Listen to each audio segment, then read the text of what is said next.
ಸೈನಿಕರು, ಮಾಜಿ ಸೈನಿಕರೆಲ್ಲ ಇವತ್ತು ದಿನ ಅವರ ಬೆಂಬಲವಾಗಿ ಅವ್ರಿಗೆ ಒಂದು ಮೊದಲನೇದಾಗಿ ನೀಲಕಂಠರವರು ಸೈನಿಕ ಪ್ರೇಮಿ, ಯೋಧರ ಪ್ರೇಮ, ಮತ್ತು ಅವರು ಮಾಡುವಂಥ ಕೆಲಸ ನಮಗೆ ಸುಮಾರು ವರ್ಷಗಳಿಂದ ಮಾಜಿ ಸೈನಿಕರಿಗೆ ಏನಾದ್ರು ಸಮಸ್ಯೆ ಆದರೆ ಸ್ಪಂದಿಸುವಂಥ ವ್ಯಕ್ತಿ.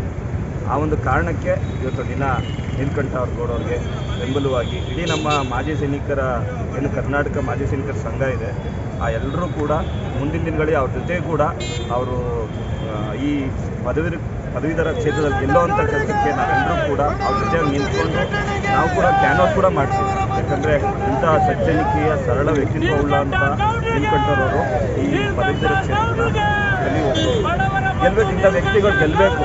ಸಮಾಜದಲ್ಲಿ ಇಂಥ ವ್ಯಕ್ತಿಗಳ ಅವಶ್ಯಕತೆ ಇದೆ.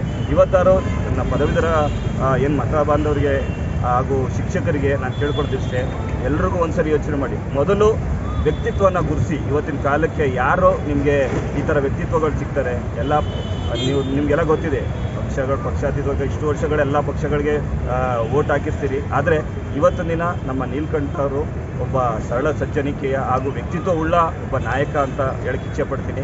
ಹಾಗೆ ಅವ್ರು ನಮ್ಮ ಕಾರ್ಗಿಲ್ ವಿಜಯೋತ್ಸವದಲ್ಲಿ ಸಹಕಾರ ಮಾಡಿ ನಮ್ಮ ಜೊತೆಗೆ, ಹಾಗೆ ನಮ್ಗೆ ಏನೇ ಸಮಸ್ಯೆ ಆದರೂ ಸ್ಪಂದಿಸುವಂಥ ವ್ಯಕ್ತಿ. ಅದರಿಂದ ನಮ್ಮ ಕರ್ನಾಟಕದ ಎಲ್ಲ ಮಾಜಿ ಸೈನಿಕರು ಅವ್ರ ಜೊತೆಗೂಡಿ ನಾವು ಕೂಡ ಅವ್ರು ಗೆಲ್ಲಿಸುವಂಥ ಕೆಲಸವನ್ನು ನಮ್ಮ ಅಖಿಲ ಕರ್ನಾಟಕ ಮಾಜಿ ಸೈನಿಕರ ಸಂಘ ಮಾಡ್ತೇವೆ ಅಂತ ಹೇಳಕ್ಕೆ ಇಚ್ಛೆಪಡ್ತೀನಿ. ಶಿಕ್ಷಕರು ಎಲ್ಲ ರೀತಿಯಲ್ಲೂ 1-2 ಅಂತ ಭಾವನೆಗಳು ಹೇಳೋಕ್ಕೆ ಇರೋದಿಲ್ಲ. ನೂರಾರು ಭಾವನೆಗಳಿದೆ. ಆ ಭಾವನೆಗಳೆಲ್ಲ ಏನು ನೀಗಿಸುವಲ್ಲಿ ನಮ್ಮ ಕೈಯಲ್ಲಿ ಏನು ಸಾಧ್ಯನೋ ಅದನ್ನು ಪ್ರಾಮಾಣಿಕವಾಗಿ ದಯಮಾಡಿ ಎಲ್ಲ ಪದವೀಧರ ಮಿತ್ರರು ಮತ್ತು ಎಲ್ಲ ಸುಶಿಕ್ಷಿತರು ಏನಿದ್ದಾರೆ ಈ ಬೆಂಗಳೂರು ಪದವೀಧರ ಕ್ಷೇತ್ರದಲ್ಲಿ ದಯಮಾಡಿ ಮತ ನೀಡೋದಕ್ಕೆ ಮುಂಚೆ ವಿವೇಚನೆಯಿಂದ ಮತ್ತು ಜವಾಬ್ದಾರಿಯುತವಾಗಿ ಮತ ನೀಡಿ.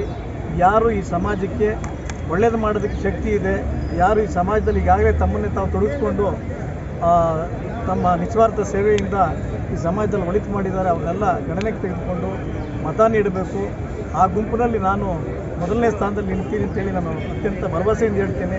ನಮ್ಮ ಬಗ್ಗೆ ತಿಳ್ಕೊಳ್ಳಿ. ಮತ ನೀಡೋದಕ್ಕೆ ಮುಂಚೆ ನಾವು ಈ ಸಮಾಜಕ್ಕೆ, ಈ ಪ್ರಜಾಪ್ರಭುತ್ವದ ನಿಲುವಿಗೆ ಕಟಿಬದ್ಧರಾಗಿರ್ತೀವಿ ಅಂತ ನೀವು ಭಾವಿಸಿ ನನಗೆ ಮತ ನೀಡಿದರೆ ಖಂಡಿತವಾಗಲೂ ಸಮಾಜಕ್ಕೆ ಮತ್ತು ಪ್ರಜಾಪ್ರಭುತ್ವದ ಮೌಲ್ಯಗಳಿಗೆ ಎತ್ತಿ ಹಿಡಿಯತಕ್ಕಂಥ ಕೆಲಸ ಮಾಡ್ತೀನಿ ಅಂತ ಈ ಸಂದರ್ಭದಲ್ಲಿ ಹೇಳ್ತೀನಿ.